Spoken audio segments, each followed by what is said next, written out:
Sasa Jonte, hizi ni gani? Unaamua kukufa tu bila plan. Kumbwa.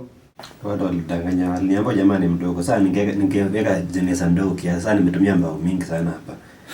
Na walikuwa nakataa kuongeza pesa. Bana. Jamaa anakufa after nimenunulia lunch.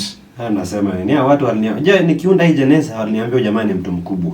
Wewe tulia kwanza, jamaa amekufa after nimemnunulia lunch. Si angekufa tu akiwa njaa. Hapana, watu itabidi tutakosana sana. Tufanyange biashara hivi. Ama sio. Na hii hapana. Hiyo futi yote hii hapana. Jamba hapa ni mbao tatu imepotelea hapa juu. Ningejua jamaa anatoshana hivi. Wewe unasema nini? Jamaa alikufa akaenda na charger type C yangu. Sasa nitatoa wapi? Wewe unajua rangi nimeweka hapa kwa hii sema ya hapana. Sasa wewe unasema rangi pesa yote. Wewe unasema rangi nini? Na huyu jamaa mimi ndio nimemsaidia kuclear browser history yake. Ni nguo ndio imejaza hii nusu. Unajua haya hapana. Jamaa alikuwa na test mbovu hata kwanza. Jamaa na search nini mambili kimo. Hapana. Kwanza nataka nione kama hii mbao inayotumia hapa ni itabidi ongeze pesa. Na hii ni mahogany. Alafu sasa unajua hapana wale. Unajua ni hapo jamaa ni mkubwa. Mimi nadhani cheki hajatosha. Sasa ina nafasi ni ya nani? Hapa tumezoeana.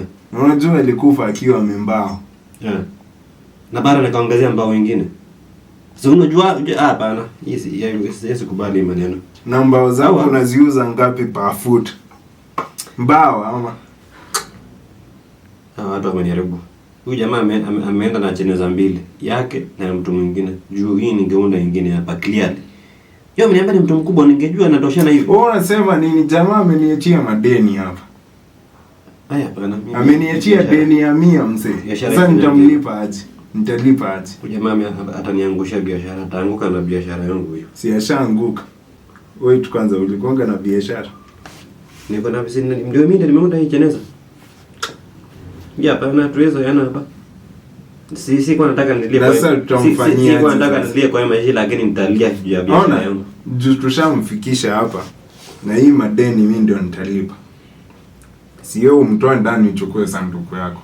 Nataka nipate familia naweza unda nyingine kidogo alafu hii niuze mtu mwingine. Wewe chukua yote umwache hapo. Siashafika kwa shimo. Siashafika kwa shimo. Wamelipa pesa kidogo, nataka nichukue yote. So nataka nikule pesa kidogo alafu sasa niwapiga na sasa na hiyo pesa juu acha nilipa yote. Ningejua ni huyu jamaa ndiye anaingia hapa huyo mama. Hii ni mtu ambaye na pombe huyu. Hii ningejenga na siku moja. Na sasa nilikuwa nimeuza jeneza nyingine. Sasa ndio ni kwa hapa hawajanilipa, hawajanimalizia yote. Kumbe hata hakuwa na pesa yangu mingi. Hawajanimalizia yote mimi yangu hii. 100 ni kidogo. Biashara imesimama. 100 ni kidogo. Mimi nishamsamea sasa. Hata wewe shida zako ni kama ni mingi. Mingi sana. Ameenda na jeneza yake na ya mtu mwingine. Na yeye ni biashara mbaya. Anafanya biashara hivi. Kama we can change, naweza kimbia haraka ni viharakishe. Hii ni mbao mingi ama walipe. Huyu mzee anafaa tu hapa. Nataka tuende pamoja utanisaidia. Naona yako ya lunch yenye mna lunch. Nakupea. So haya tuende. Ya tuweze biashara hiyo.